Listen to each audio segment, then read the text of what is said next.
And hello and welcome everyone to the comic multiverse where the worlds of nerd meet. It's episode 130, Matt, and that's for real this week, not that fake 130 show that I thought was last week. Yeah. We had some things in between, but yeah, we finally reached 130.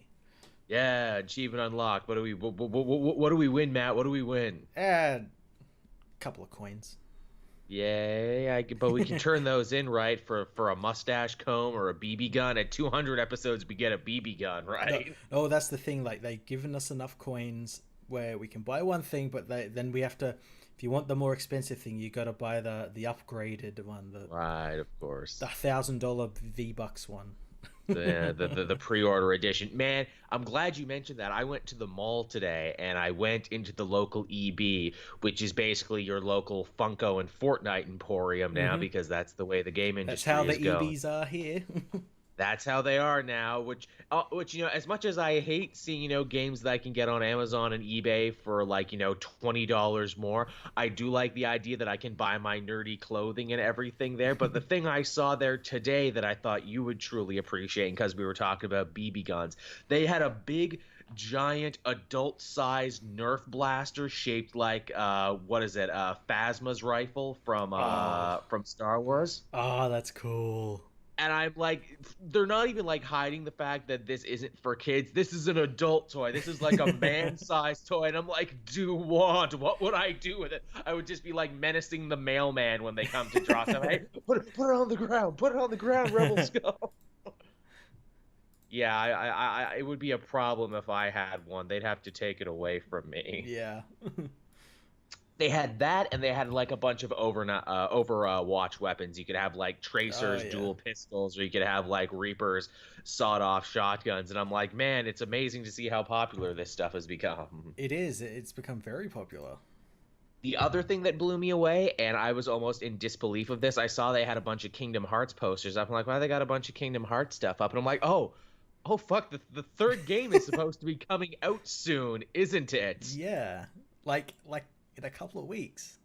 Yeah, like, again, I'm a massive Kingdom Hearts fan. I played pretty much everything in the series except for Dream Drop Distance. And literally my whole thing is, like, I've resigned myself to be like, that game's never coming out. Like, oh, sure, we've seen trailers, we've seen demos, but that game's not actually coming out. And then they have the big poster, coming soon, trade in 3 games and get one free. And I'm like, that's not real. They're gonna push it back the day before. They're like, oh, we need to push it back another decade. I think I've probably played like one like unknowingly, but I've never actually played the Kingdom Hearts games. It is a very acquired taste, especially as time goes on, because I imagine a lot of people who are really into it played it when they were a lot younger. Yeah. I know I certainly did. And then it's like it's not a series that grows up with you, even though it tries to, and sometimes it doesn't. And it's one of those like you're either in or you're not. It's like Metal Gear. You're either in or you're not at this point. And for the love of God, don't pick up 3 being like, ooh, I bet I can follow from here, because you probably can't. It's one of those games that need like 10 YouTube videos to explain the intricate history of it. And even then, none of it actually makes sense, because I'm sure they only ever meant for it to be one story, and the writers have just been, writing themselves in and out of corners ever since. Mm-hmm. We just wanted Donald Duck to hang out with Sephiroth. Was that too much? No one actually plays these for the stories, right? It's funny, too. I had a whole thing where it's like, yeah, I'm going to buy one of these collector's editions, and I'm going to go back and replay the whole series. Oh, really? It comes out so soon? Huh, I'll be. Yeah, well, I don't know. Like, doesn't like, if you get like a collector's edition of it, like you get the other games or something with it? Because I see that like at like my EBs and stuff, like buy this and you get like these 2 games with it or something. There's the new game, and then there's like the whole story, because they had 2 other collector's editions where it's like, okay, here's 3 games in the series, here's 3 more from later in the series that we've all collected, here's all of them together for like $100, and then the new game. So it's a whole thing, because for some reason this was a weird series where they're like, hey, let's have a game out on every console. Okay. But are they all important and all have story? Yes. So it's going to be impossible for one person to play everything unless they own every console. Yes. That's just the answer to everything. Yes. Because we're Square Enix and we're fucking smart. But yeah, that's video game news, everyone. As you can tell, we're heading into big video game times again. All sorts of stuff coming out. You got your Resident Evil 2s, and you got your Anthems and everything. Looking forward to that. Resident Evil 2 comes out next week. I know you're excited for it. Didn't they have a crazy thing where they had like a demo, but you could only play it for 30 minutes before they kicked you out? Yep, yeah, I had a go at that last weekend. It was pretty fun. Yeah, it's a one-shot demo, so like you've got 30 minutes to do this little part in the RPD police station, and then like you can either finish it or like you might die or get stuck somewhere. But yeah, it pretty good. I'm not as big a Resident Evil fan as you. I maybe play every other one, but I definitely want to play this one because my boy Leon Kennedy's in this one. You got to see what Leon S. Kennedy is up to. Plus, it's a remake of what many people consider to be one of the finest horror games, one of the finest video games ever, Resident Evil 2. Yes, they've got a lot to live up to, but I think they will. Yeah, it looked really, really slick. And also, it looked like they were including a lot of stuff from that last Resident Evil 2 in this one. Yeah, well, the whole game is rebuilt on Resident Evil 7's engine, so... Which was a pretty good engine. Yeah, very good engine. But, yeah, believe it or not, we're not here to talk about video games. Although it is fun when we do it, isn't it? It is. Hey, Matt, you gonna play that Mortal Kombat? You see that new Mortal Kombat? They had a whole big press conference for it. I did. I don't much care for Mortal Kombat. Like, I like it. I'll play them. But, like, yeah, it's not something I'm rushing out to play. It's funny, I was like that too, but I got so into that last Injustice game, and I see so much of that Injustice game in this new Mortal Kombat. I just want to be like, oh, fuck, well, I'm totally into that now. So, yeah, don't be shocked if I start playing a bunch of that. It's funny, too. I know lots of people who got invited to that press conference. Did you see what they did as invitations for that press conference? I did. It was like a really cool, like, emblem invitation thingy with a little coin, like you were actually going to an amazing kung fu tournament. Yeah, man, NetherRealms, Ed Boon, they pull out all the goddamn stops on that. I was shocked how many people I knew who were actually there and posting pictures from the event, and I'm like, well, I would have liked to have gone. Why aren't I invited? Oh, because I'm not a video game YouTuber and I don't have millions of subscribers. That's why. Fair enough, NetherRealms. And you don't live in America. And no, they invited Caboose. He's Canadian. Oh, really? Yes. Usually that's Caboose. Like a thing. They're like, oh, we'll invite all these YouTubers, but only if they live here.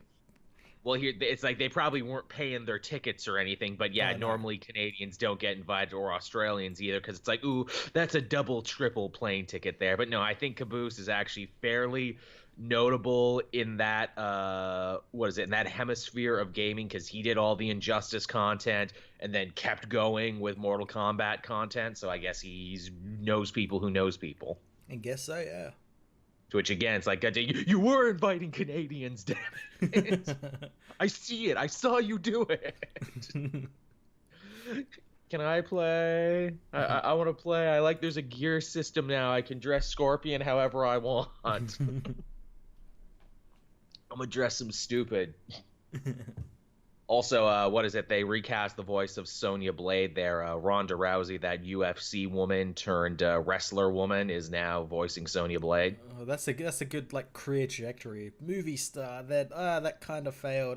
Voice actor in a video game.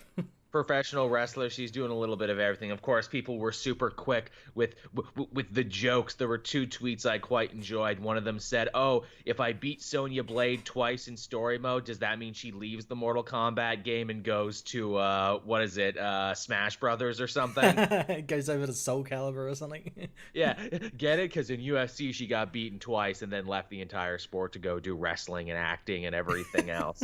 That one was good natured and ha ha ha. There was a one that was a little bit sharper and a little bit more cutting, where it said, oh, Ronda Rousey is voicing Sonya Blade now.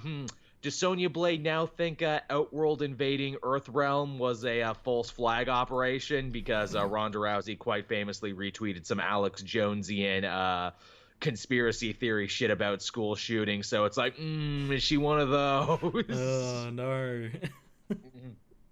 Her and her people have done everything in their power to downplay and delete all of that. Oh, it's Jesus. For obvious reasons. But man, and of course she responded with that classic thing that everyone responds with when they get caught talking bullshit. I'm just asking questions. Yeah. I'm asking stupid paranoid questions. Why do you get mad at me for bringing up new ideas? Because they're stupid? Yeah, that's why. But we're not talking about any of that. The big news this week, Matt, in the world of comic books, and this always happens to us. We'll have a show, and then the next day, a big movie trailer will drop. But of course, the big movie trailer that had everyone raving this week was Spider-Man: Far From Home. We finally got to see it. Yeah, and rightly so. Like, it had everyone raving because it was a good trailer. Yeah, really good track. I love that they're continuing to use Ramones music in Spider-Man movies because it's so fitting, because the Ramones were boys from Queens themselves, and they famously did a cover version of the Spider-Man theme. Yeah, it's great. It's so good.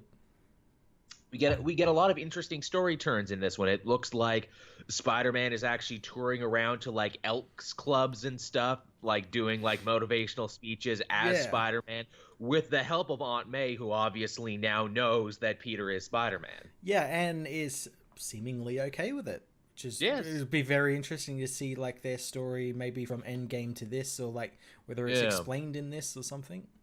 Yeah, I definitely hope we get to see the fallout for that one, because that looks pretty short, where it's like he's there and then he's off to Europe afterwards on his European vacation. But I love that idea, because that's just so totally what a mom or mom figure would do if they found out their son was a superhero. Oh, you need to get out there more, honey. You need to be talking to the Elks clubs and everything, and the boys and girls clubs, and being inspiring. But Mom, I don't wanna. Yeah, and also there's like a hint at maybe like a happy relationship with Happy and May.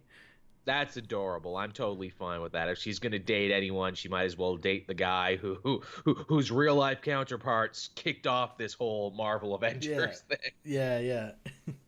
Plus, it just means we get to have Favreau in the movie, if only for a little bit, and that's more fun. Happy Hogan is good. Happy Hogan. Most definitely.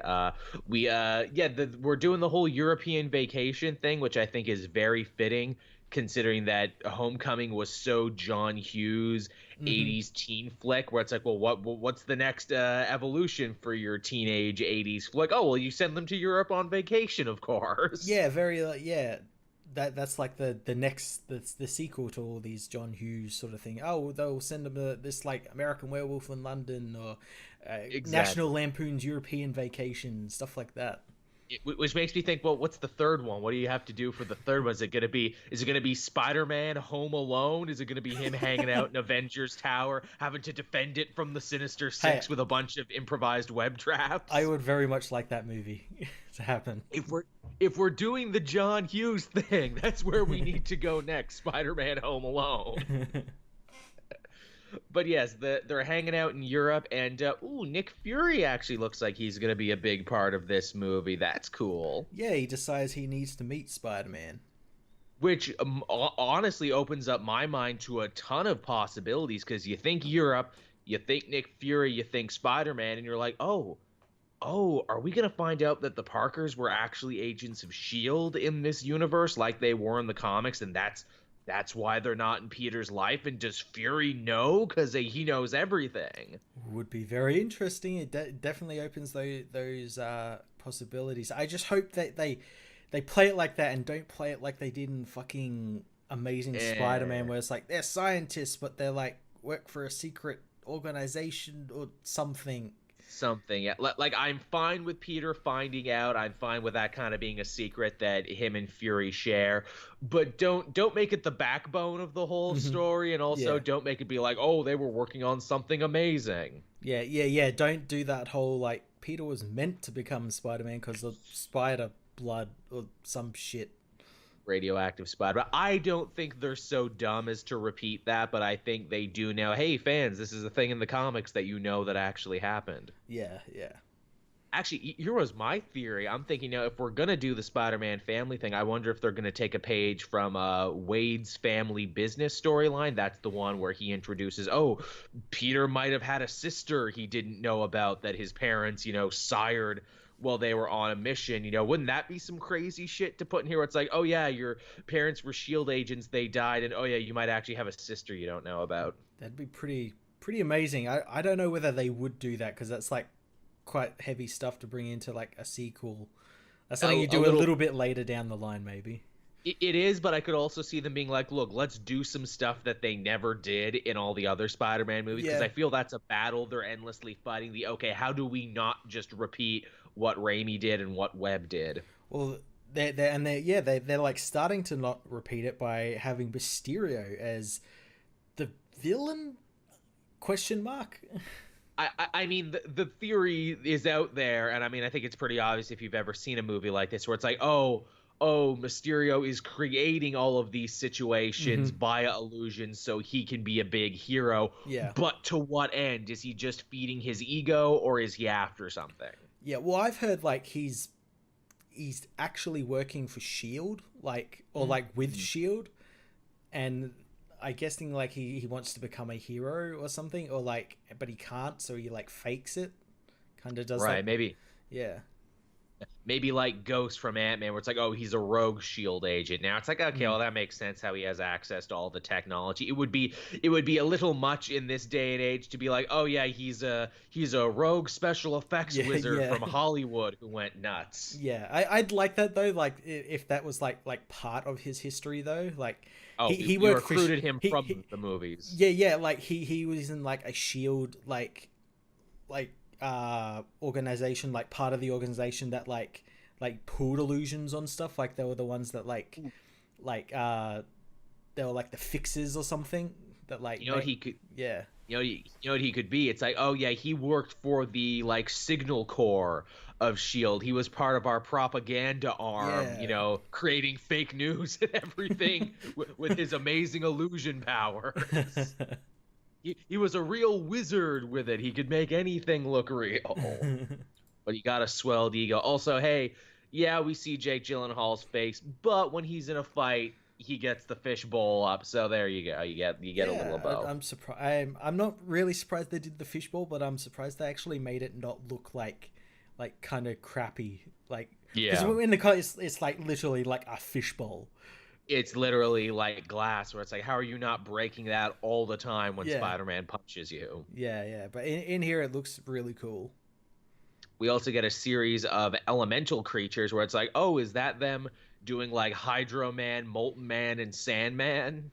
I think it's Hydro Man. I don't think it's Sandman, mainly because he's not made of sand. He's made of rock, which everyone seems to dismiss. He's made of fucking rock. When he's fighting Fury and what's her name, Agent Hill. Right.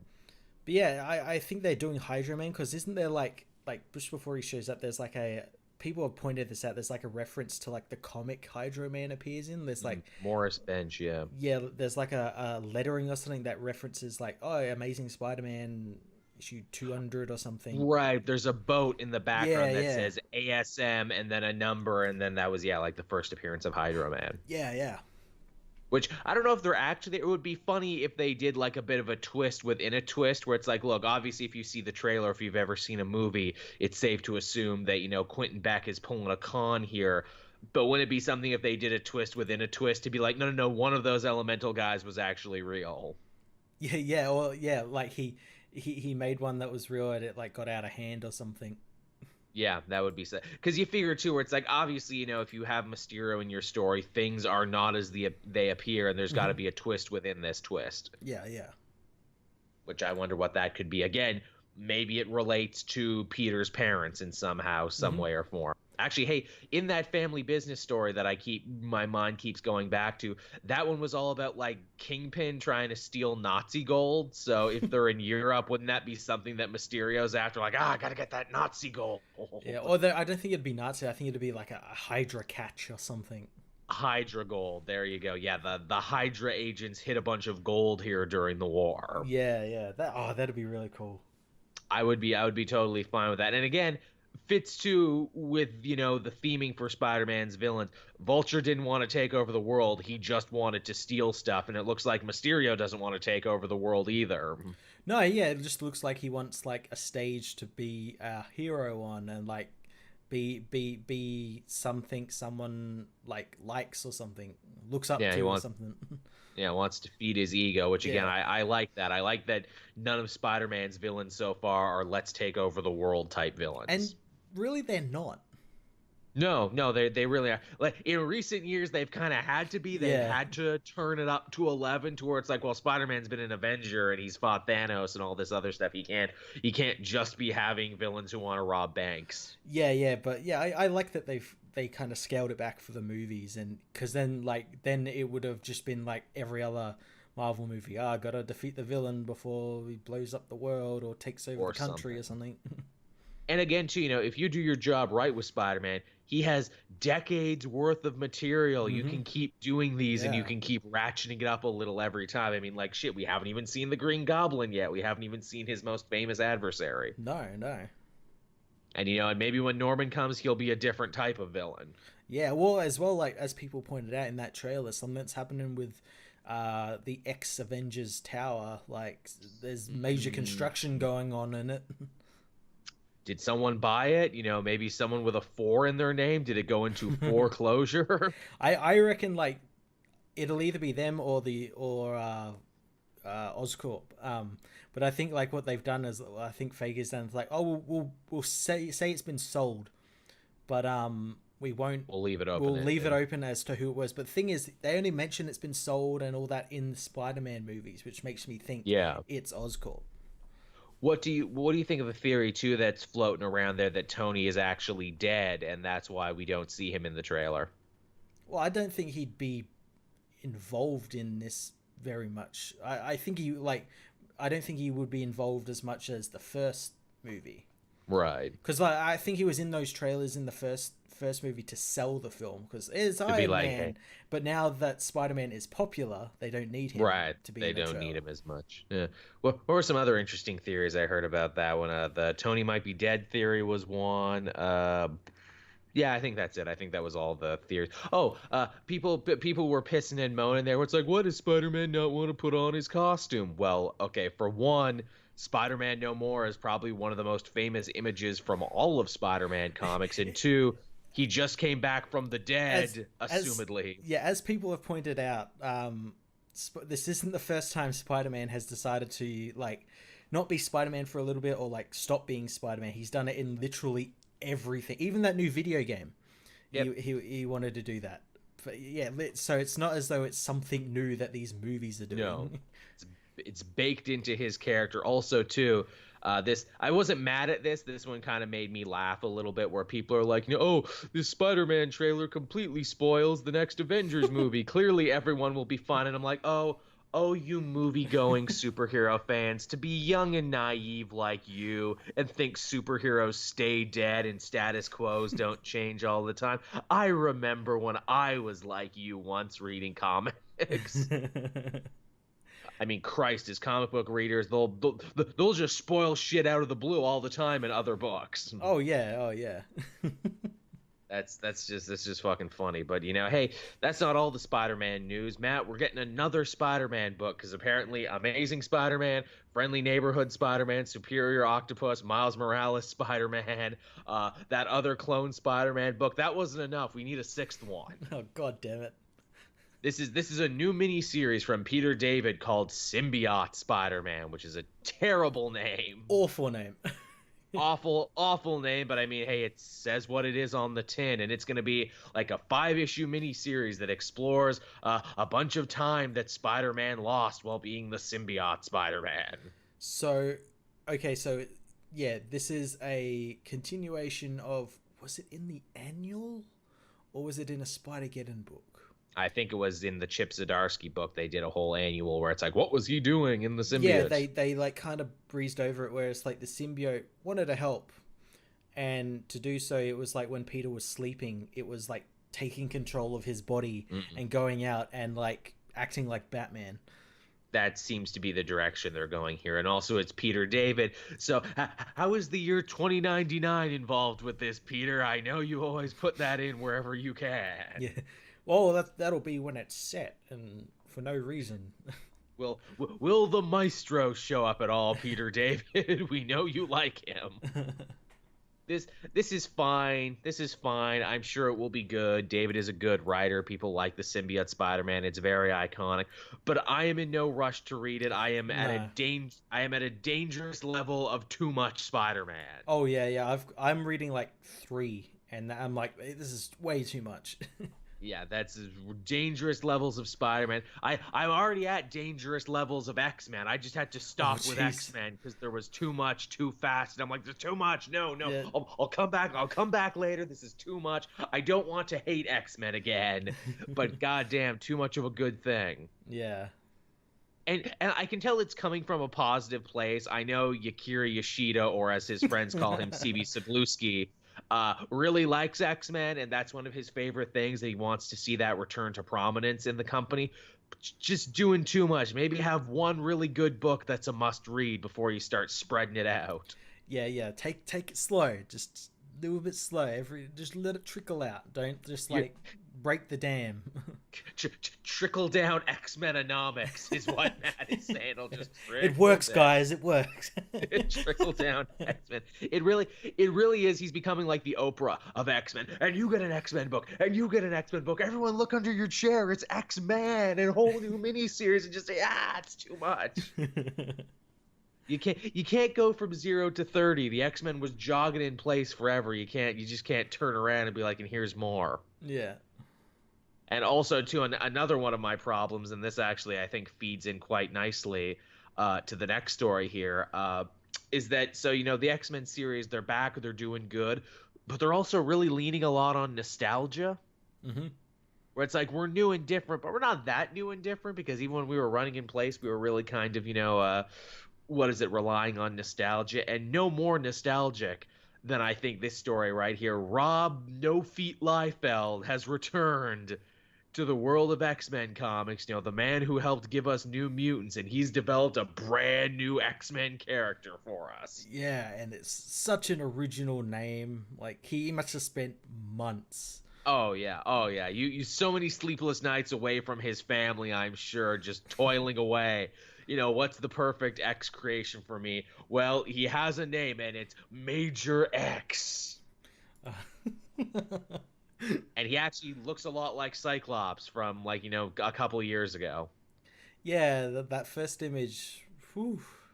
That's Liefeld drawing. That's a Liefeld drawing, all right. That's a Liefeld drawing. Again, man, to think, he turned in, some X-Men work that people liked, like 20, 30 years ago, and to think he still can get a paycheck and still come back and be like, look, do you got the magic, Rob? Can you give us another Deadpool? Even though other writers made Deadpool the likable character that he is today, right? Liefeld just really wanted to draw Deathstroke, but, we don't talk about that.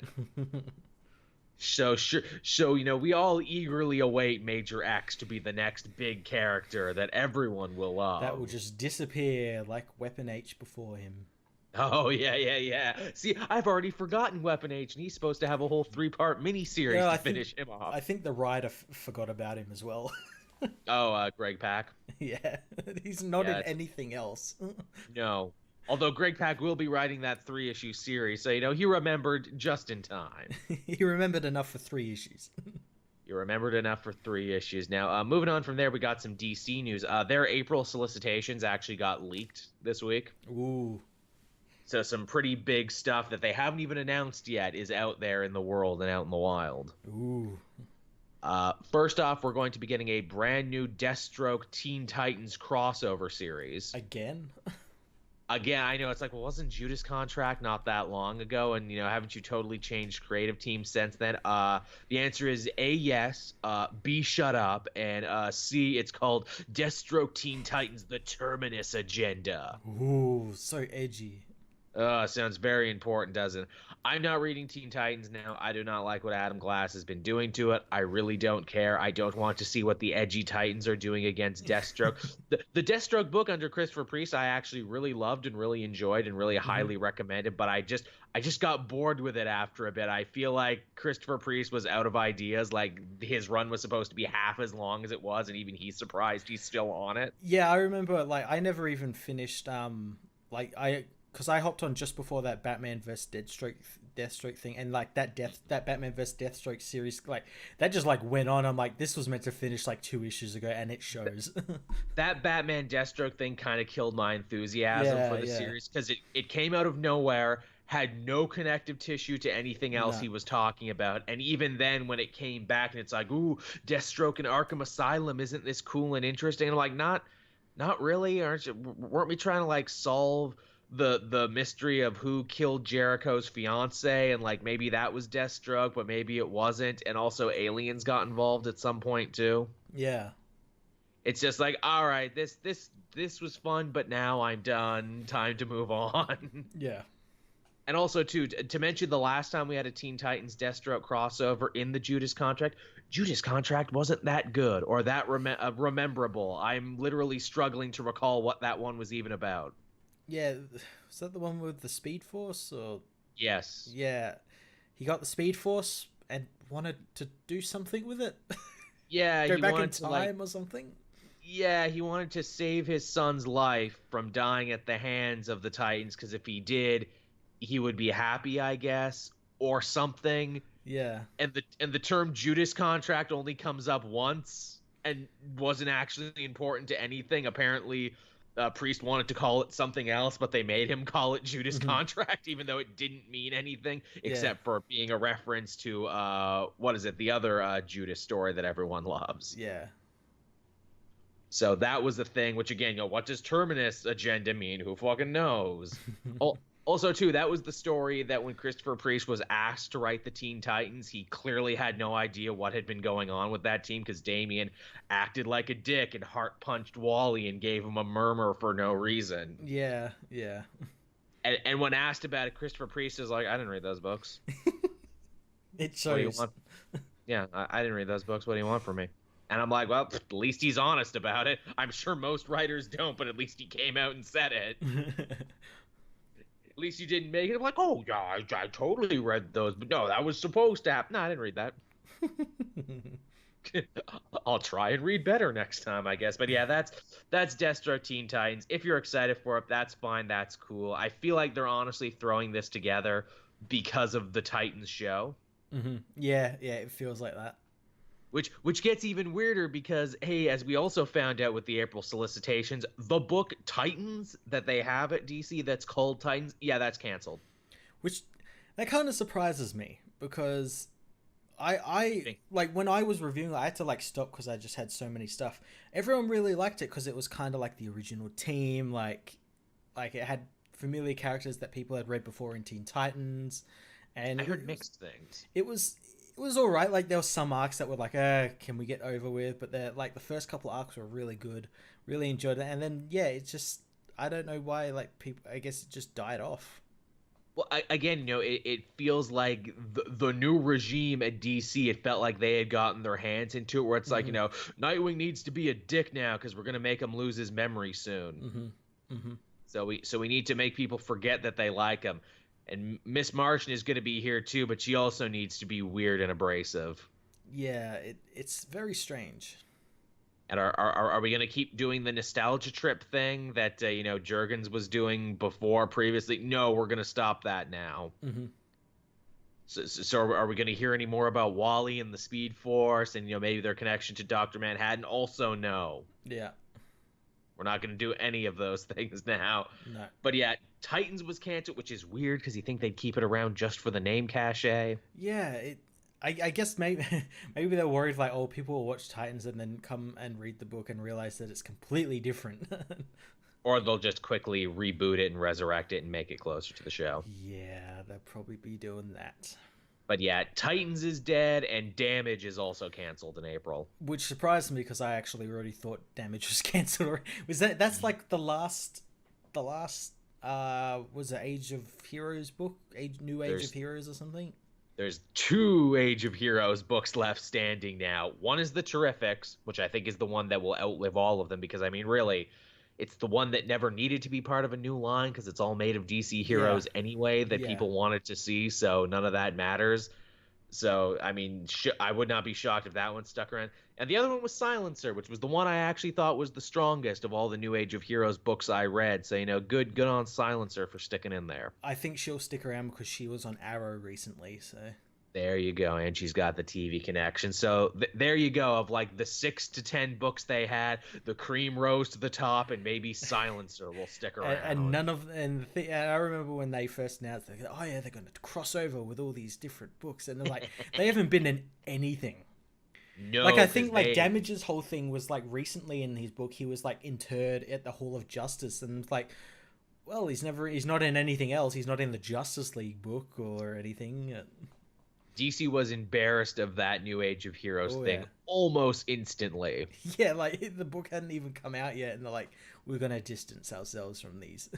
Like I said, it probably seemed like a great idea to be like, hey, let's create a whole imprint that's nothing but like XPs for Marvel heroes. Marvel's dropping the ball so bad now people will want to read these. Oh no, Marvel's doing good again and people don't want to read cheap imitations? Fuck. Yeah, Marvel have brought back all of these teams that they didn't have, which is why we made these books.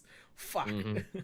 To where now you got Dan Slott even tagging the Terrifics in the new Fantastic Four. And being like, man, what a bunch of cheap imitations you are. That's fine. Take our costumes, live in our tower. That's fine. We don't fear you. It's fine. We'll go live over here. It's fine. People will follow us. It's fine. They'll know where we are. They'll know where we are, which is so much colder than to just have like, oh, and the original Fantastic Four beat up the lookalikes, everyone. They're like, nah, it's fine. You do you. You're not even worth us beating up. And again, dude, maybe people will stop getting all up in my grill. I made one video talking about like the first 4 issues of Age of Heroes and how I wasn't impressed and how I'm sure all these books would be canceled soon. History was on my side. Yeah. It took a couple years, but it happened. No, Joe, if you don't support new heroes, we'll never get anything new. But they're not new, though. Literally nothing about them is new. Yeah, there's nothing original about any of them. They were intentionally designed to remind you of other better things. Yeah, but those solicitations were very interesting. There was some really cool stuff in that. Like, did you see the Adventures of the Super Sons one? I did. They're How awesome is that? Back in time and hanging out with Jonah. Thank you, Peter Tomasi, for just writing a book for me and Matt. Thank you for just like keeping us in mind in your heart when you write stories and being like, I got my coffee, I got my legal pad here. What would Matt and Joel really like to see? Ooh, a Jonah Hex crossover. And Jonah Hex looks so awesome as well. He's got like 2 robotic arms and big coat and everything. Looks awesome. Love it. Love everything about it, man. That's great. Every time I read Super Sons or Adventures of the Super Sons, I'm like, man, this is great. Why did DC have to kill this in the crib, essentially? Because when it's done, it's over. We never know. That would be fucking crazy if they wrote themselves into a corner where it's like, oh, people really liked Adventures of the Super Sons and it sold really hard. Oh, well, we can't tell Bendis and Adam Glass to stop what they're doing, but we can't have an in-continuity thing. Okay. John and Damian went into a time warp. Yeah, and their adventures went on for as long as this is popular. I could imagine them doing some stuff like that, and I'm sure Tomasi has pitched them something like that where it's like, please don't make me stop writing this. Mm-hmm. For whatever stupid boneheaded reasons, and we'll talk more about John and Damian in the future. Yeah. In this episode. Oh, hey, speaking of, are you caught up on Young Justice there, Matt? Has there been new episodes out? Because I watched that recent batch from last week, which had like the security team up and right. No, there were ones. They come out on Friday. There were 3 episodes yesterday, 3 new ones. I've had heaps of shit to watch this weekend, so I know. I'm so behind on everything. I haven't finished Ray Donovan this season. I have Flash. I haven't started True Detective yet. I am so fucking behind on everything.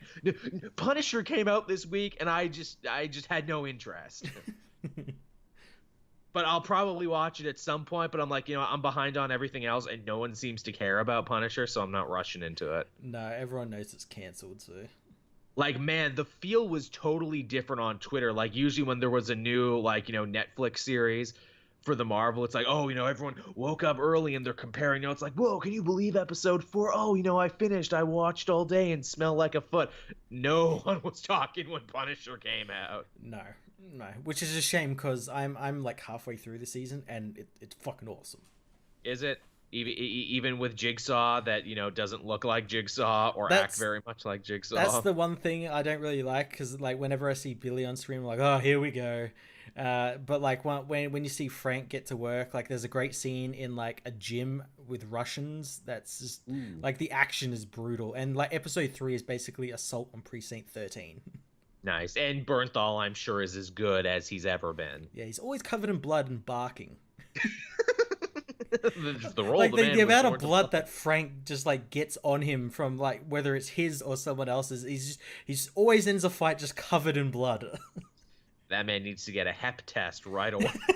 Yeah, it wasn't the guns that killed Frank; it was the AIDS. It was the hep. He got it bad. It's like, which hep did he get? The bad one. All of them. All of them. But it's okay. Mr. Fantastic gave him a shot. Now, not only is he over the hep, he's actually resistant to the hep now. He killed it. He went inside his own body and killed hepatitis with an ice pick.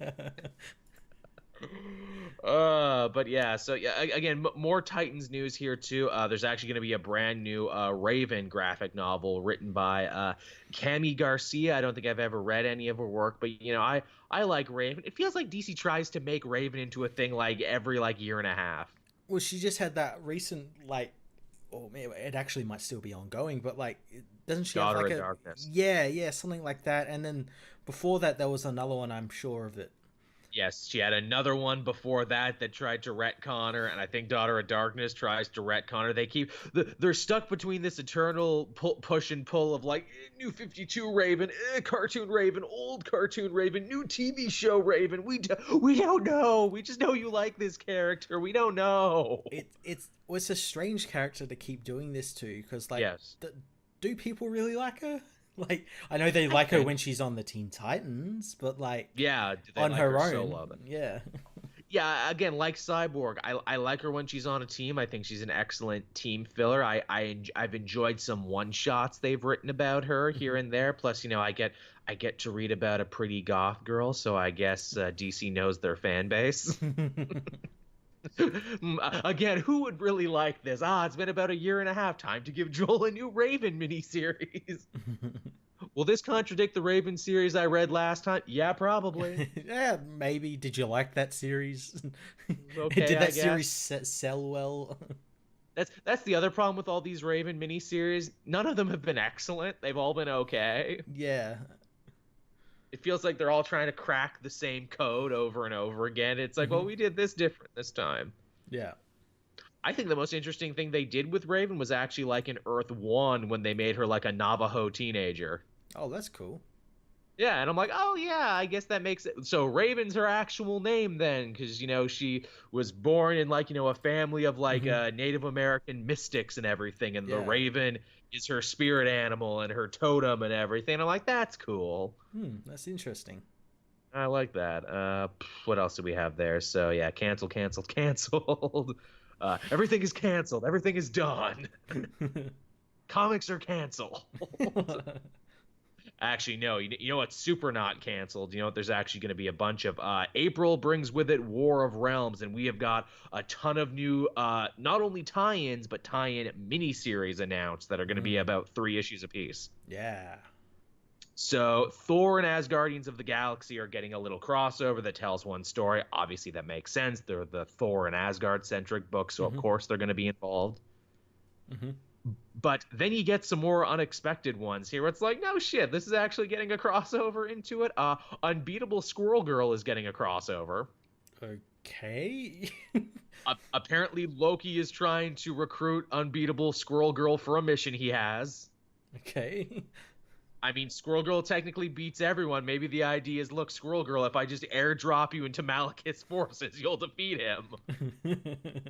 You are pure untapped chaos. I will just throw you at the War of Realms and hope you sort it out. The Punisher is getting a War of Realms series. I don't know whether it was the cover for that issue or like just a War of Realms cover, but he's on the cover and he's in like kind of Asgardian armor mixed with his costume with guns, and it looks awesome. I saw one. It's him like jumping on the face of an ice giant and just shooting him in the face a bunch. Yeah. And I'm like, yeah, all right, I'm down for this. The 3 issues. Ooh, and it's written by Jerry Duggan. All right. It's sad though because it kind of spoils the Punisher book at the moment, because at the moment he's like locked in a gulag in Bagalia. So. Well, it's a mini series though, so I imagine this will take off on a total side tangent while the main book continues, and it's a different writer. Yeah. The Uncanny X-Men are getting a tie into it, which is shocking because there's no Uncanny X-Men book currently, but maybe there will be by April. I don't know. Yeah. Well, I mean, I guess we got the weekly series, that's Uncanny, and then that just becomes Uncanny. But the team here looks different because the team here looks to be led by Danny Moonstar, where it's like, oh shit, Marvel remembered Danny Moonstar exists. I love it when they remember, like, oh, I remember this mutant that like existed for a little bit. You know, while we're on the subject of Native American representation, there you go. There's Danny Moonstar on that one. They're going to be fighting some ice giants too. They're going to be involved. And lastly, Cullen Bunn is coming on board and giving us a Venom tie-in to War of Realms, because that Venom boy is really popular these days. Yeah, kind of makes sense that he would have a tie-in. You can't have a big event without inviting Venom to the party. No, especially now. No, especially now. And also that Donny Cates book is actually really fucking good, so I'm actually really happy Venom's going to be here. Again, I mention this all the time, but if you told me just a year ago, hey, Joel, they're going to come out with a new Venom book and you're actually really going to like it, I'll be like, fuck off. You lie. You know, like, not only good, but like maybe one of the best things that comes out, like one of the most continuously surprising books. Yeah. Like if I traveled back in time, a la Back to the Future, I would slap my future self and be like, you talk bullshit, sir. I don't know what dark timeline you're from, but you better get back there now. Also, give me the winning lotto numbers. But yeah, that's interesting. We're going to have to get together and we're going to have to actually do like a refresher course, like a lead up to the War of Realms, because it's like a story 6 years in the making. Yeah, it's not something that's just started to happen in the most recent Thor run. No. This has gone back to like Jason Aaron's first Thor run. Yes. Matt and I have changed jobs in the time it's taken to build up to War of Realms. You know what, I am surprised that hasn't been tied into it yet? It's possible it could, and it's just like a big secret. I am surprised Jason Aaron hasn't tied in his Conan the Barbarian story to it. Apparently Conan is going to be all part of that Avengers Long Road Home thing. But yeah, I mean, I'm sure he'll stop by for a minute if Aaron is writing it. Yeah, he's right. That Conan book's actually pretty good. That's what I hear. I hear it's great. I haven't had a chance to read it because I haven't even been able to read Hulk recently. I'm so jammed up with miniseries. I'm going to have to start making cuts. I'm at the point now where it's like I am just going to have to start making cuts to things. Thankfully, a lot of what I'm reading is miniseries, and they're going to be done soon, but I just have too much. Yeah.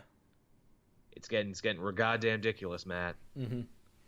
But you know what I bet you're going to make room for, Matt, and you can tell me all about this one. Tell me about Star Wars The Fighter, Matt. Tell me why I should be excited for this. Yes, we got another Star Wars book coming out. On top of all the Age of Republic stuff that's coming out at the moment.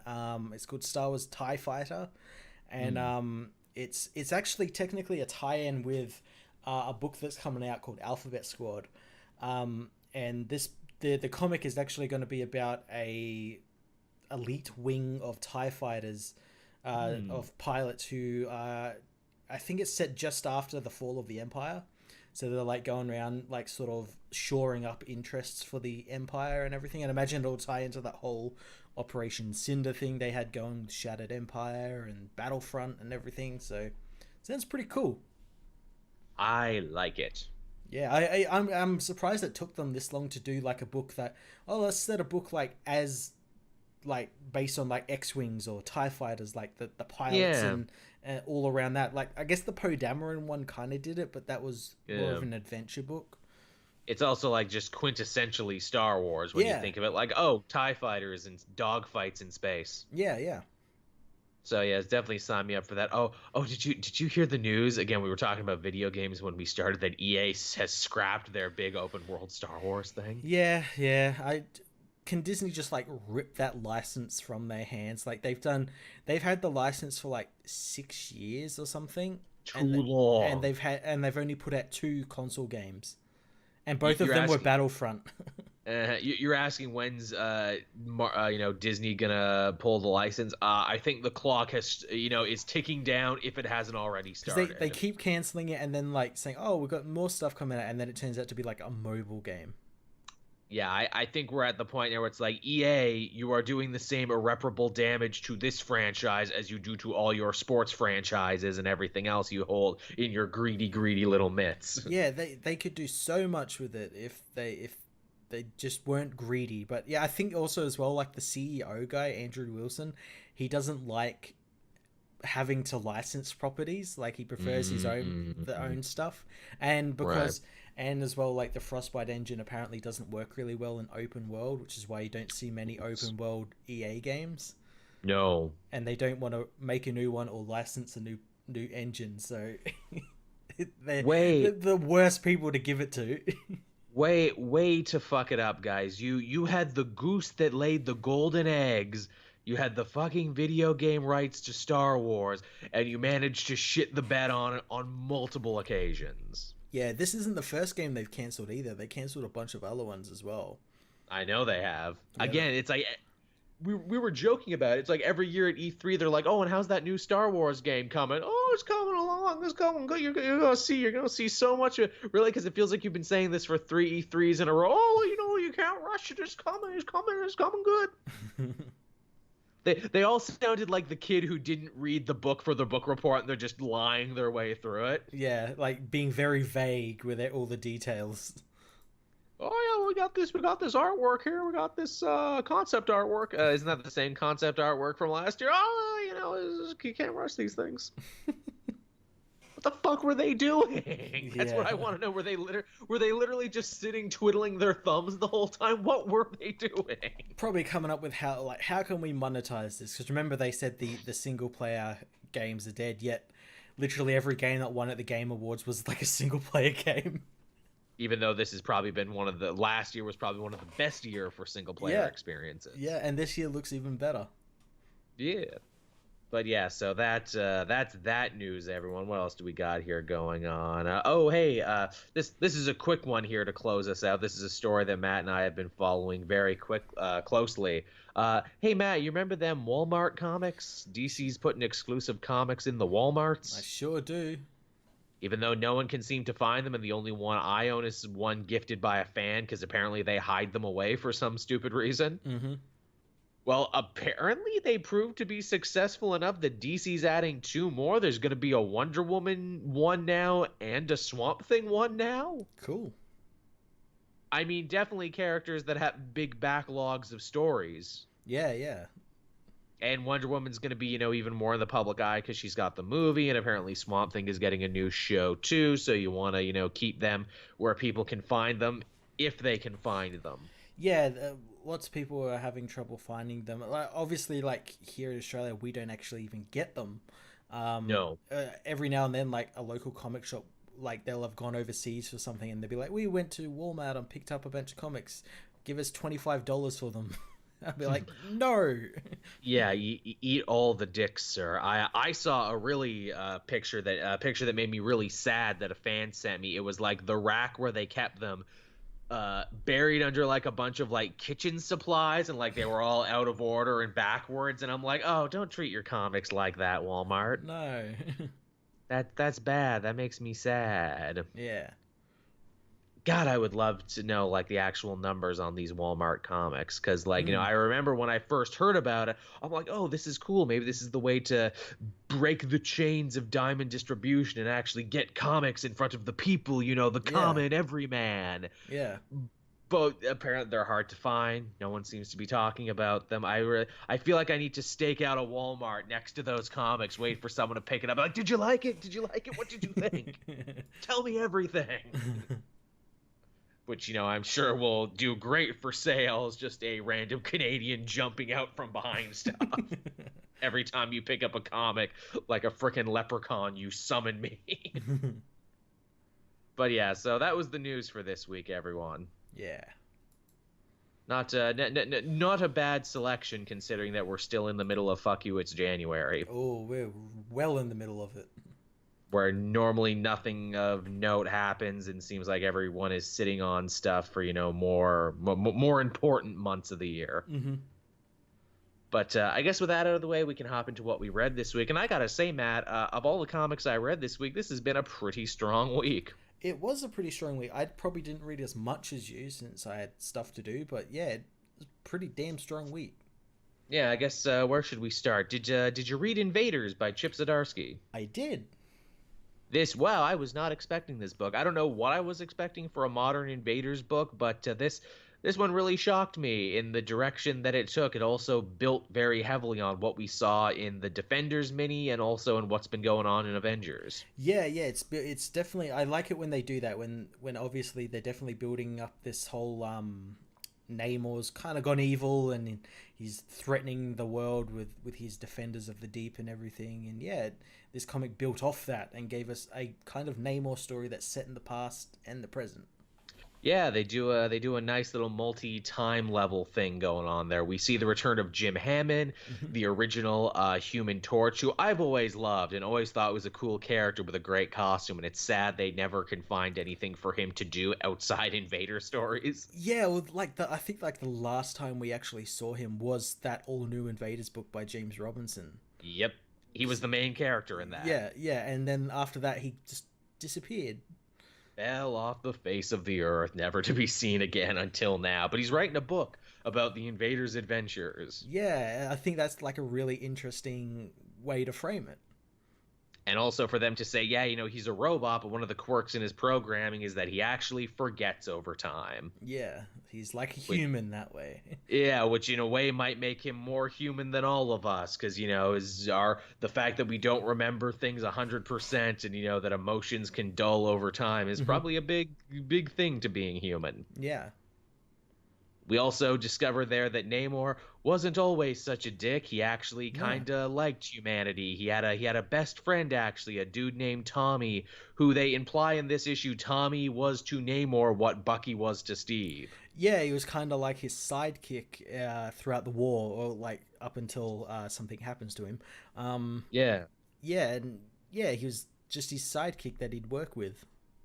Yeah, and that he enjoyed his company, and when the bad thing happens to Tommy, Namor takes it super hard, and he goes back into his shell essentially. Yeah. This is like the thing that made Namor like the dick that he is. Yeah, he didn't deal with his trauma good.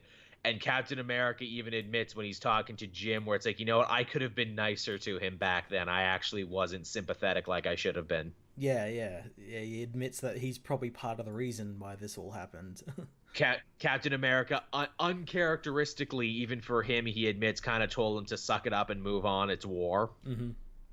And Jim Hammond's like, well, hey, we've lived for as long as we have. We've been able to deal with our PTSD and our demons and everything. But Namor was never touchy and feely, never had anyone to talk to. And, do you think maybe that's why he's been such an asshole? Mm-hmm.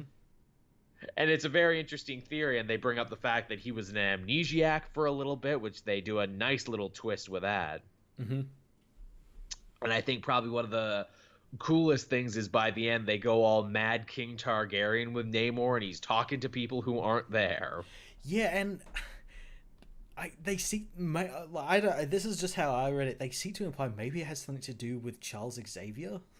Yes, that maybe he's seeing people who aren't there because Charles put them in his head, because we see an old photo from when he was supposed to have amnesia, and Charles Xavier is there, which is even cooler because it's like, oh, nice, we get some X-Men connection in this Invader story. Yeah, I think that's really cool. And yeah, he's kind of gone crazy while he's planning this mass invasion of the surface worlds. And I like his men are like, uh-oh, Something's up.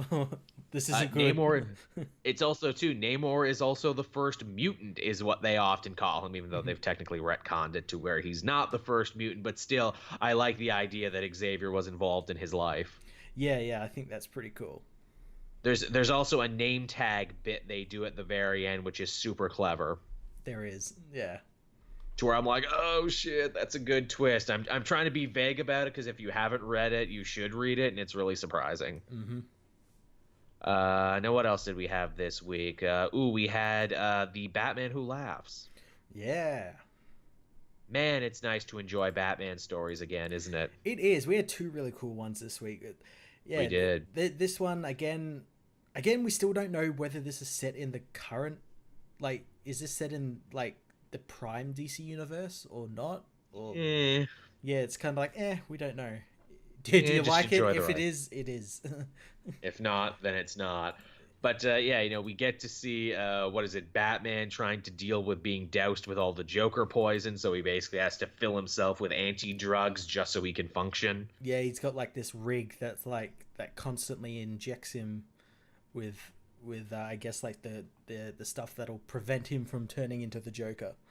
Yeah, which is funny because the whole story opens up with him being like, no, we can't let the Joker die. If he dies, I'm no better than the Batman Who Laughs, which is literally true because it was killing the Joker on his Earth that turned the Batman Who Laughs into the monster that he is. Yeah. Which I feel that fact goes over a lot of people's heads when they read that story. They're like, why doesn't Batman let the Joker die? Because literally letting the Joker die would turn him into the Batman Who Laughs. I've seen like a lot of people seem to think that the Batman Who Laughs is just like the Joker who decided to dress up as Batman. And like, no, he's actually Bruce Wayne. He's became infected with the Joker toxin. And he knows everything Bruce Wayne knows. He knows all of his fighting styles. And because of that, he's able to actually beat him to the punch for his plan to like get rid of his final failsafe. Yeah. And on top of all that, he's got like the Grim Knight to deal with. Yeah, Batman with guns feels like it's been done to death and that it shouldn't be as cool as it is, but the Grim Knight is really cool. He is. He's only been in like these two issues, very, very like well used. He's just used just enough so that like he's there and then he just disappears. He doesn't even really talk. Oh yeah, I don't think he actually does talk. I think he talks like once in the first issue. He's almost completely silent. And I love the Batman Who Laughs gives the Grim Knight his origin. It's like, he's you if you picked up the gun the night your parents were killed and that became your spirit animal and that became your totem. And, this guy is so dedicated to killing, he even killed off the Bruce Wayne part of his personality so he could just be Batman 24/7. He's the Punisher, basically. He's basically what if Batman became the Punisher. Yeah, and it works. And it actually works, and it's actually pretty cool. There's a great scene, too, where Batman Who Laughs gets through all of Bruce's security because his retinas are the same and his fingerprints are the same, and there's a blind doorman who just thinks he's talking to Bruce. Yeah, I thought that was pretty cool. That was really cool. I'm like, is he going to kill this blind doorman? Yeah, no. No, he has no reason to kill the blind doorman because he just thinks he's Bruce. Yeah, I thought that was pretty cool. I like that's the one time the Batman Who Laughs actually shows a little bit of restraint. Yeah. And the finale was by far the most interesting bit because it's basically Scott Snyder bringing all of his Batman writings full circle, where Batman thinks, to defeat the sick mind of the Batman Who Laughs, I need a sick mind myself. And they go and they find James Gordon Jr., who was the villain of Black Mirror, the first Scott Snyder big Batman story. Yeah, bringing it all full circle. And it was really interesting they brought them back. I'm like, that's interesting. But we also got to remember, like, Bruce wasn't the Batman in that story. No, it wasn't. That was Dick, which leads me to believe I'm like, did Bruce ever meet James Gordon? Yeah, that's the thing. Like, did they meet, or like I imagine like Dick would have told him about it, but still, like you would think he would have never met him. Yeah, have they ever actually met face to face?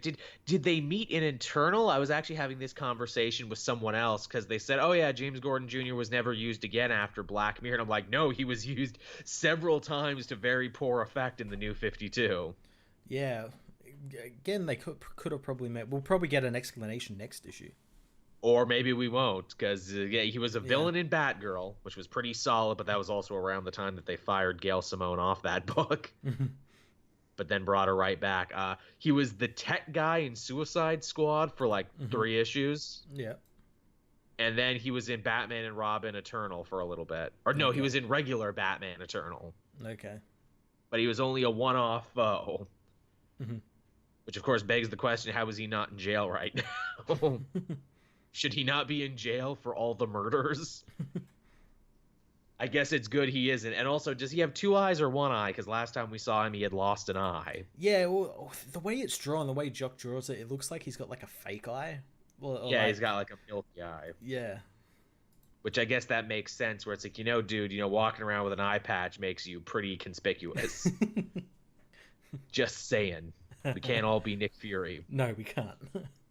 But yeah, Batman Who Laughs, really friggin' solid. Yeah, the other Batman book that was really solid was Detective Comics this week. Yes. This story is finally starting to take shape. A bunch of people near Batman have been hurt and attacked, and we didn't know why. But we finally discovered whoever is targeting him is targeting Batman's old teachers, the people who actually helped him along the way to becoming Batman in the first place. Yeah, the people that made him Batman.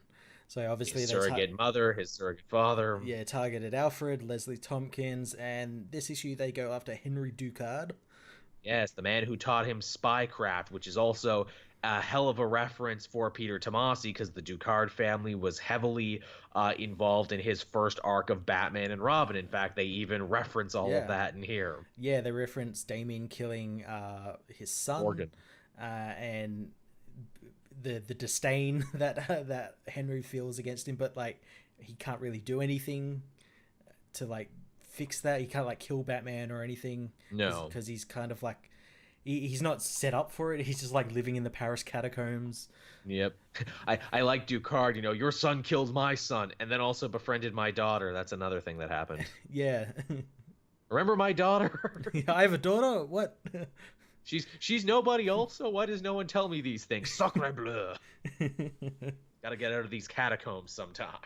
Yeah, and then they're attacked by whatever's like hunting him, which is like, at first I thought like, okay, this is going to turn out to be like Clayface. A lot of people have been thinking that. And then like it starts like being all like weird and everything. I'm like, oh, maybe it's not like Clayface, or maybe it's like an offshoot. Maybe it's that whatever happened to that Victim Syndicate one that. Oh, Mudface. Yeah, whatever happened to her? I can't remember. I can't remember either. Wasn't Mudface healed? I know Basil Carlo tried really hard to get her help. Yeah. I don't think she was healed, but I think she like underwent like the same like sort of stuff that he went, so she can like control her the mud and everything. Also, yeah. I didn't think it was Clayface either, because last time we saw Clayface, he was good. Well, that's the thing. Like, yeah, it could like. Again, like, because of what's happening at DC, they could be like, make him a villain again. Undo all of that really cool shit that James Tynion did. That would break my heart if they undid the really sweet ending to his Detective Comics, where him and Dr. October leave. Hey, maybe another villain is controlling Clayface. Yeah, again, all these possibilities, but yeah, they end up fighting that thing. Henry dies. He like blows himself up trying to kill this monster. Yeah, I showing that he's not all a bad guy. No. And then Bruce. That's when Bruce realizes that they're hunting his masters, so he's got to go to the high peaks of North Korea to find the master that taught him, like, I guess his ninja stuff, all these ninja work, and the monsters already beat him there and killed everyone. I forget his sensei's name, but the guy he fights, like the last ninja left alive, that was Kyodai Ken, who was also the ninja in the Batman the Animated Series episode, Night of the Ninja, Day of the Samurai. Yeah, I thought that was really cool. Tomasi knows his shit. At first, I didn't realize. I'm like, Kyodai Ken, what's that name from? I've heard Why that does name. It sound so and then familiar? I like searched. I'm like, oh yes, I remember him. How friggin' cool! I'm pretty sure the Master is also the Master from that episode too, but his name escapes me. Yeah, that's really nice, connective tissue. I like that because Batman fights him and has a dick measuring contest with him, but then he just hangs out and drinks tea with them afterwards. Yeah, and I like the moves Batman uses. That he uses like a German suplex on him. Isn't it nice to see Batman as just like a normal dude who can fight but also make up and also shows respect? Yeah, and talk like a normal person and not some like alien weirdo. Yeah, some weird robot who actually has connections with people and says thank you, and like clearly these people meant something to him. Yeah, yeah. He's not a weird loner. I mean, Yeah. he is, but like not all the time. And then finally, perhaps the strangest, most unexpected twist we got in there is he goes to see the guy who taught him the art of escape, and it turns out to be Mr. Miracle. Yeah, not Scott Free, the original Mr. Miracle, Thaddeus Brown, who dies in Wow. the first issue of Mr. Miracle, not the Tom King series, but like the actual Mr. Miracle series. So like he's alive again? What a pull. Or maybe he's a shapeshifter. We don't know. Yeah, we don't know. But yeah, what a freaking pull. Thaddeus Brown, the original Mr. Miracle. That's so cool. I guess they can't go after Zatara, the guy who tried to teach him magic for a little bit, because Zatara's already dead. Yeah, he's dead. He's dead, and maybe even more fucked up if you're reading Justice League Dark. Yeah. But yeah, this man, what a cool issue, and also what a cool idea for a Batman story. Yeah, it's really interesting. I still have no idea who, like, by now I'd be like, come on, just tell us who's behind us. But at the moment I'm like, no, don't tell me. Like, I want it to be like a complete surprise, and it still is. Like, I have no idea who it could be.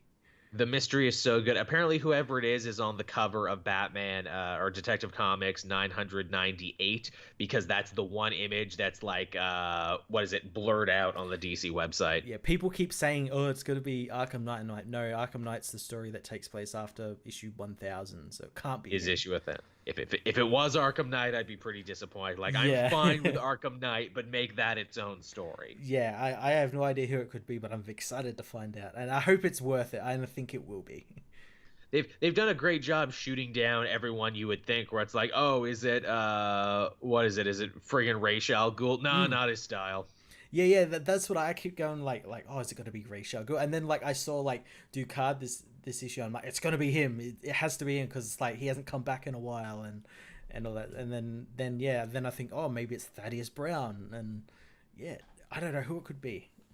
Yeah, I'm trying to think what teacher are we thinking of who's a person who knows his identity. This is great too because it gets to pay homage to what makes Batman Batman, and to have him interact with characters he doesn't normally interact with, and bring back continuity that hasn't been used in forever. Yeah, well, that's the thing. This could be something that hasn't been around for 40 years.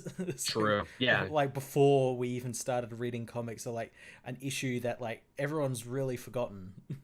Like it could be some golden age shit. I got very strong Hush vibes off of this. This is like an inverse of Hush, only instead of fighting like a new villain every week from his rogues gallery, controlled by a shadow villain, it's trying to save his masters from a shadow villain. Yeah. Is it gonna be Hush? I mean, we haven't not. had a good Hush story in a bit. It feels like they try really hard to make Hush happen every couple years. I hope it's not Tommy Elliott.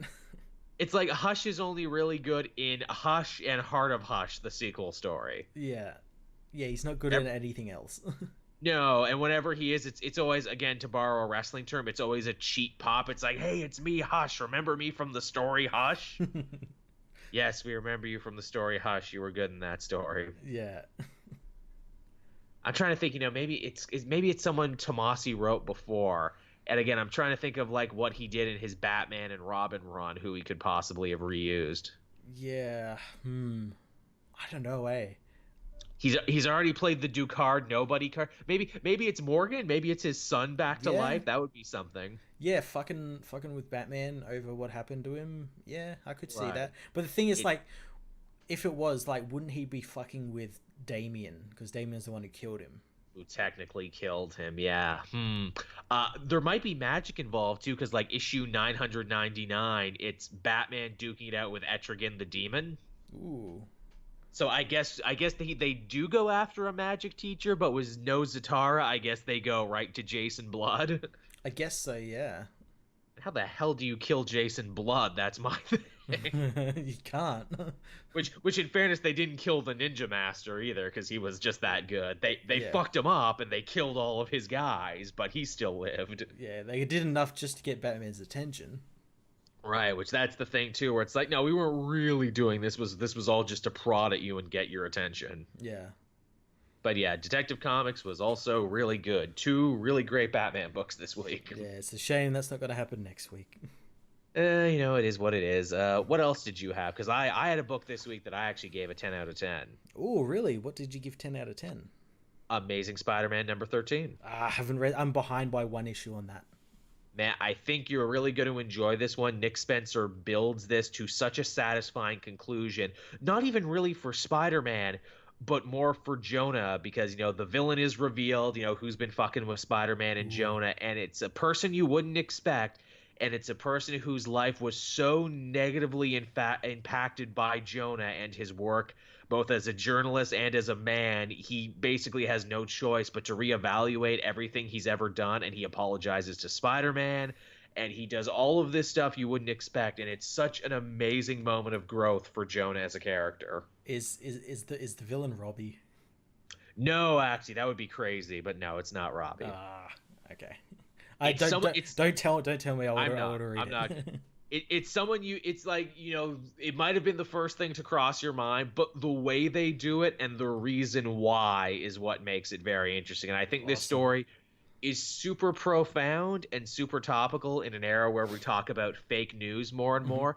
To think that Jonah created yet another monster because of his penchant for fake news. He was in before anyone else. I think that's great. And the whole story was about that too, because, the Scorpion comes back and the Spider Slayers come back and the Human flies. And it's like, well, what do all these characters have in common? Oh, Jonah helped create them. Yeah, they're all revolved around him. That's I think the last issue I read where the Scorpion and all them sort of appeared. Yeah. The new villain is in that, he's the next link in that chain, and you're like, oh. And Jonah has this amazing moment of just getting it and being like, oh wow, I spent so much of my life crusading against a guy who I now know was just a kid trying to make New York a little safer. Yeah. It's really solid stuff. It's my favorite Spider-Man story I've read in a very long time, and I think it's the best Nick Spencer has done on this book yet. Awesome. Like, if he can keep stuff coming like this, man, Jonah's had a lot of good growth, from learning Spider-Man's secret identity in the Zdarsky book to actually coming to terms with everything he did wrong here. It's a bold new era for Jonah. Yeah, they've changed him, but also kind of kept him the same as well. Mm-hmm. They were sure to say, where it's like, look, you were always a dick, hating Spider-Man or not. You were always going to be a dick. You were always one-minded. You always had your own biases as a journalist, but you were a complicated dude too. You did lots of good things, and we're not going to take that away from you. No. And that's what makes him so fascinating. He's a complicated character. Yeah. Now, what else did you have there, Matt? I had 2 more books. I gave the big, judging by the numbers on it, the big book everyone was looking forward to, and that was Superman issue 7.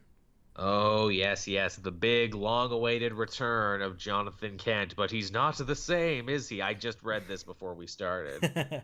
well, since it's fresh in your mind, what did you think about it?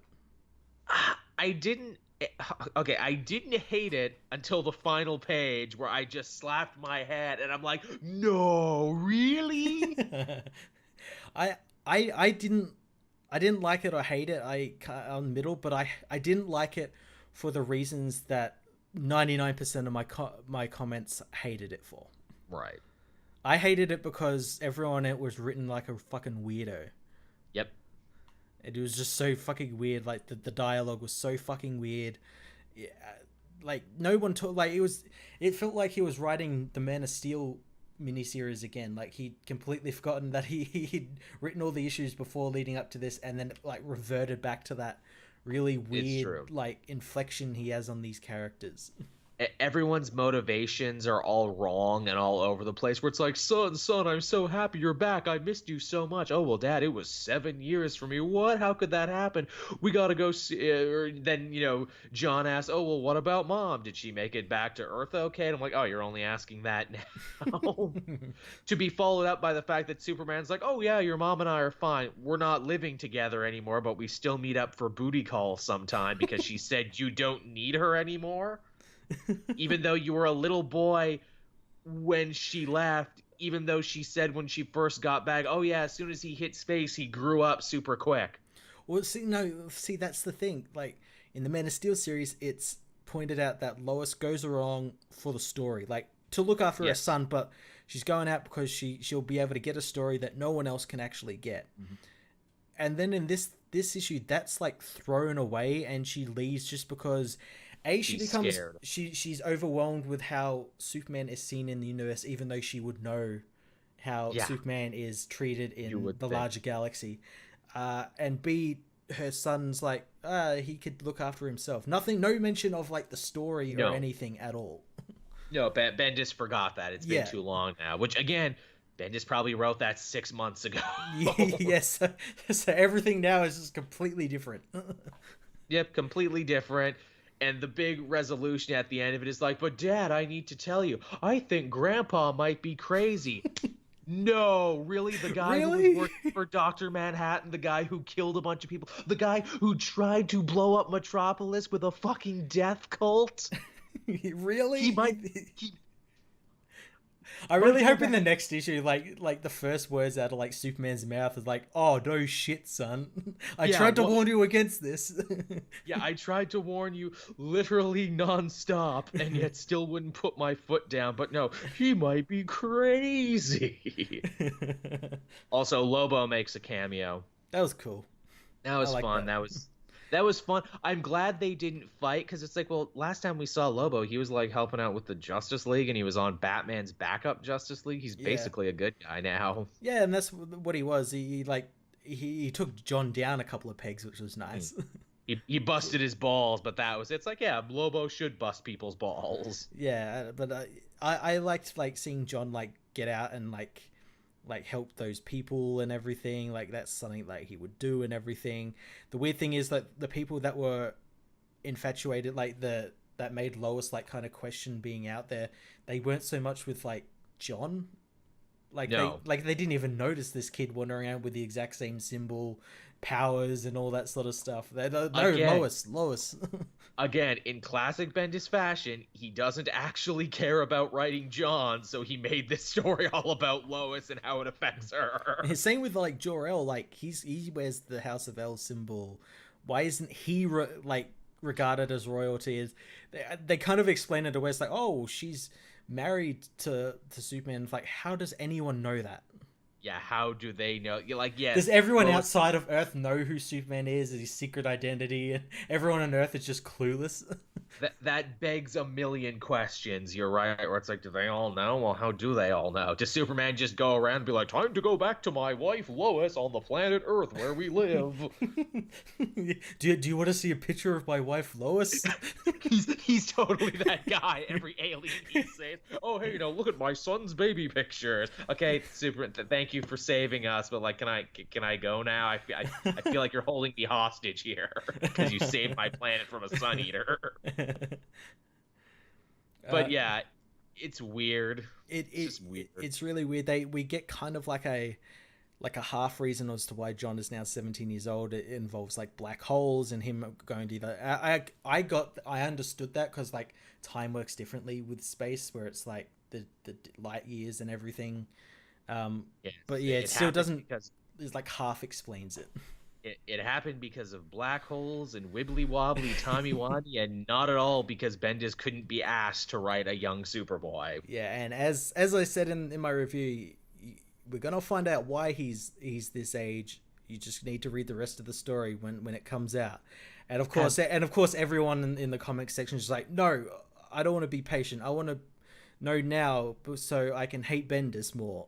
Yeah, really.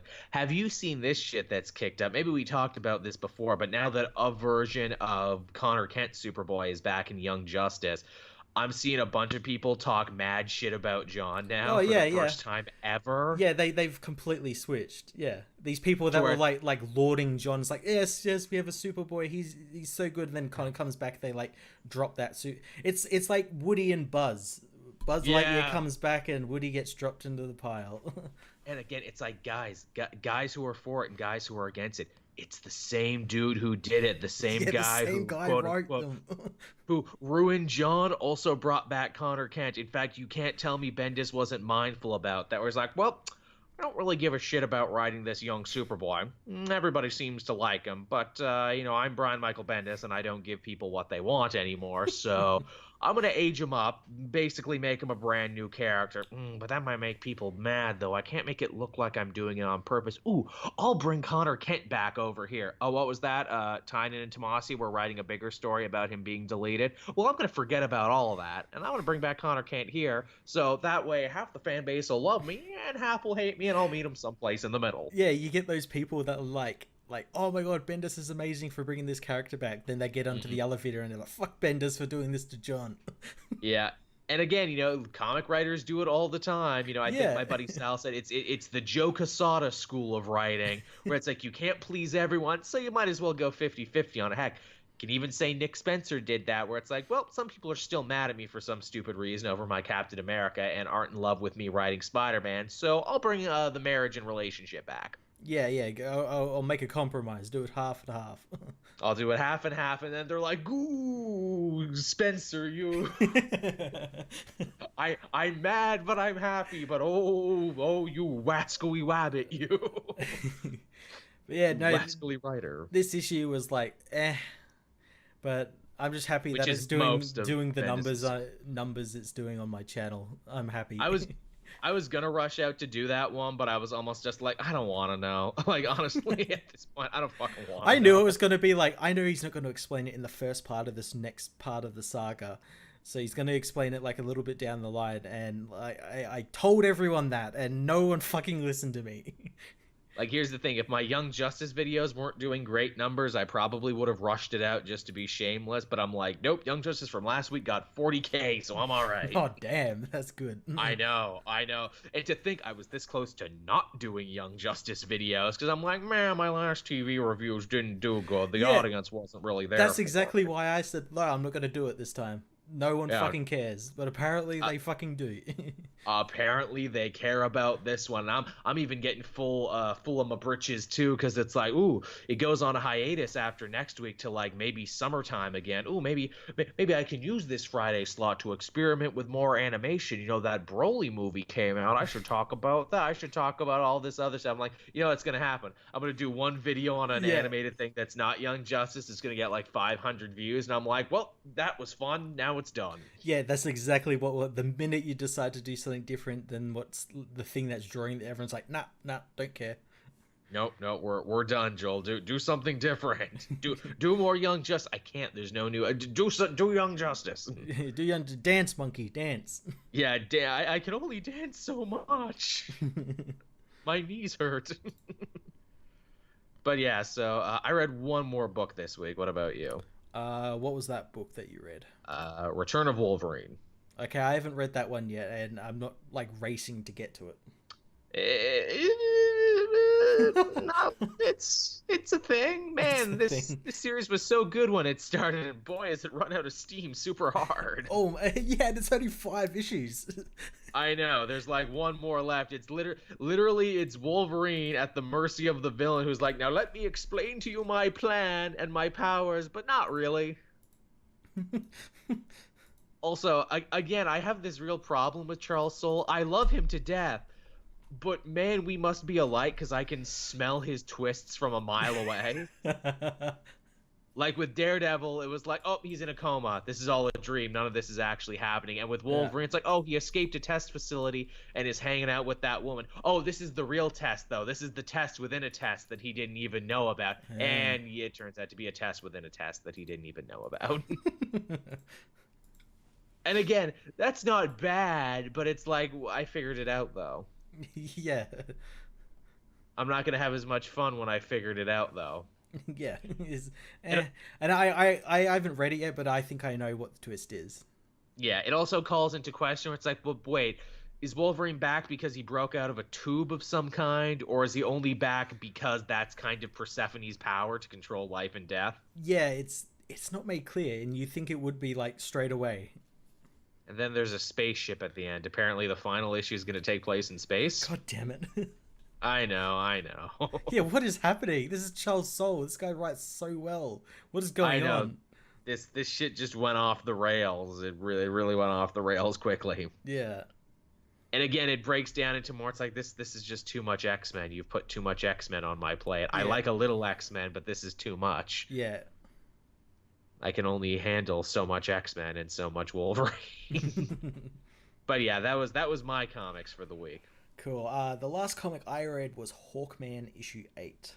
Yes, but you're really enjoying and speaking quite highly of. I am, and I really enjoyed this issue because Carter took a trip back in time to Krypton. Oh, holy shit. Where one of his past reincarnations lived as Carter Ol. Oh, nice. And yeah, he visits his past reincarnation the moment Krypton's being destroyed.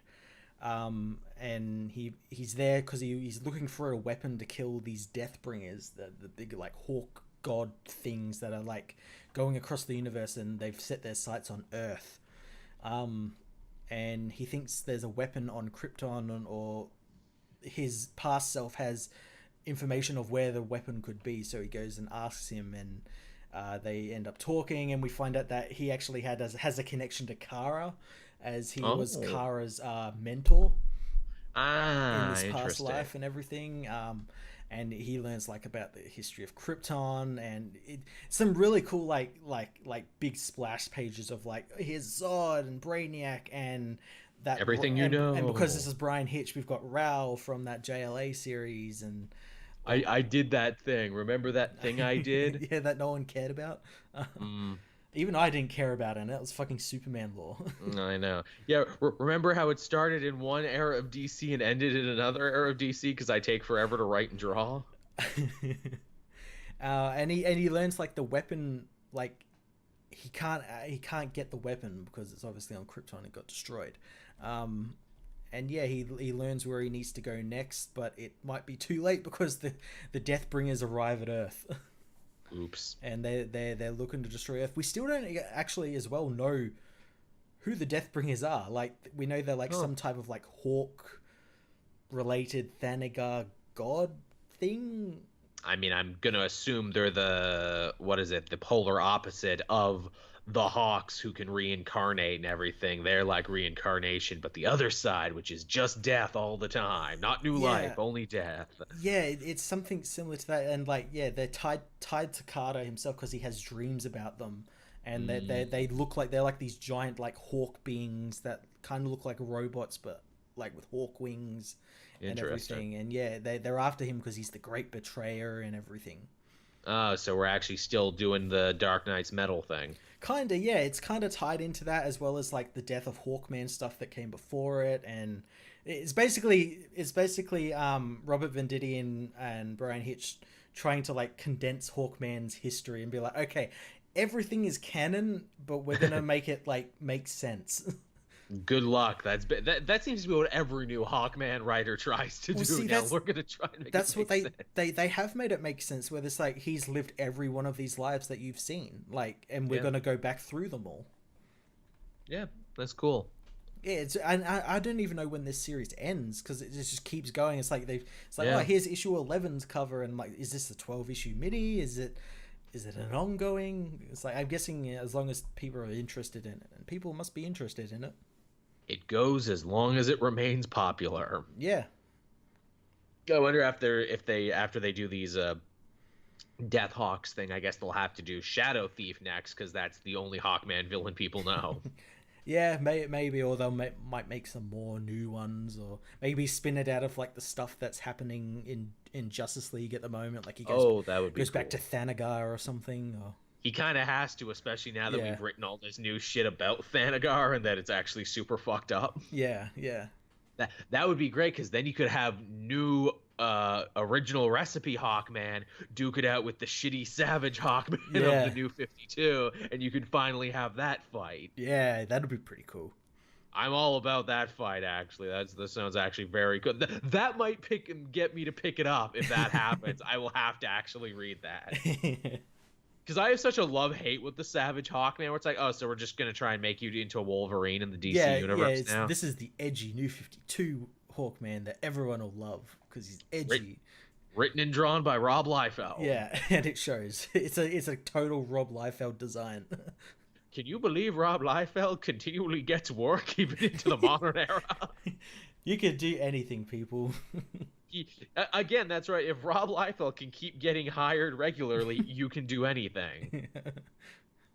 Also, apparently, Rob Liefeld's a very nice man too. So I mean, yeah, maybe that was just helping out a buddy. Yeah, but him and his jeans. Yeah. Hey man, I gotta make I gotta make a car payment this month. Can you give me a buck? We got a Hawkman, I guess. Sure, you I'll make Hawkman. What if his suit was a weapon and he was a weapon and everything was weapons? Okay, And it was sure, edgy and literally edgy. Everything on his suit had edges. And okay, what are you gonna do for Deathstroke? Again, everything is a weapon, also with weapons. Didn't he also do Hawk and Dove, or did he just draw Hawk and Dove in the New 52? I want to say he just drew, because I do remember seeing that awful drawing of Hawk and Dove, like when the New 52 came out. But I want to say he also, was it Scott Lobdell who did it? For some reason, I'm remembering Scott Lobdell's maybe just like shitty art and shitty writing. You know? I know they've collaborated on something before, but that's that, everyone. So I guess that's the comic multiverse for this week, everyone. Man, this week went so quick for me. It did, yeah. And this episode went quick. We're already up at like an hour 30, which is usually our time. Yeah.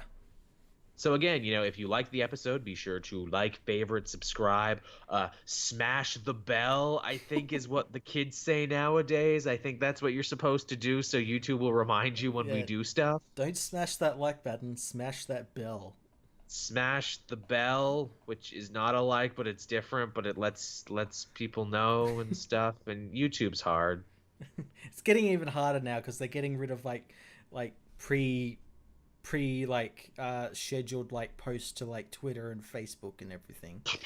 Oh yeah, that's only a huge part of what we do. Yeah, we'll just get rid of it. Yeah, really, if I can't get that shit out to my followers, fuck. But we have a community feature now. Fuck your feature. I actually like the community feature. Yes, it's YouTube trying really hard to be Facebook, but I have more followers on YouTube than I do on Facebook. And honestly, I've just been using it to like signal boost people and projects I like. I don't even talk about myself on it. I'm like, hey, here's a new D&D show I like. Here's my buddy Tom. He's got a band you should go listen to. And here's my buddy Carrie. He's a wrestler in the South. Go check out his stuff. That's awesome. That's my thing. I'm like, well, see, I'll just use this to balance the karmatic scale. If I just do it to get more eyes on things I like, then that's fine. My first post was actually telling people about Book Depository, which we have not shelled in a bit. But if you go to our Book Depository link down in the description, you can get all sorts of amazing comic books and trades for even better prices, and you won't pay a cent for shipping. I know someone in the comment section just recently said that they bought some books as gifts off Book Depository using my link, which I am always super, super happy about because, that goes right back into the show, everyone, and it's been one of the more fruitful deals we've penned over here. Also, if you are a patron, you will get to listen to this episode first Saturday night when we're done recording before anyone else, and you can become a patron for as little as $1 a month. In fact, when we did that special video with Tom, I noticed many people actually did become patrons for the first time, so we really appreciate that. Yeah, hello to all our new patrons. Yes, and old patrons too, and everything alike. What else there?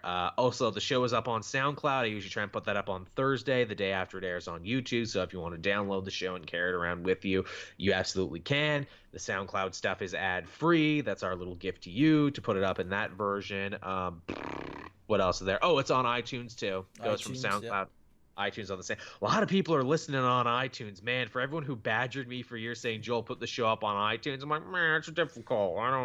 It's worth it. I don't do the. Apparently, it's super fucking worth it because like the number of listenership exploded like 400%.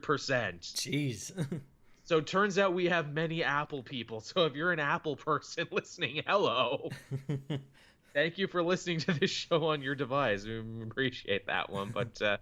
Yeah, I think that's all the shelling we're going to do for this week, everyone. Again, thank you so much for watching and listening. We really appreciate it. And Matt and I will be back again next week with more comic multiverse goodness. Yeah. Bye-bye. Bye.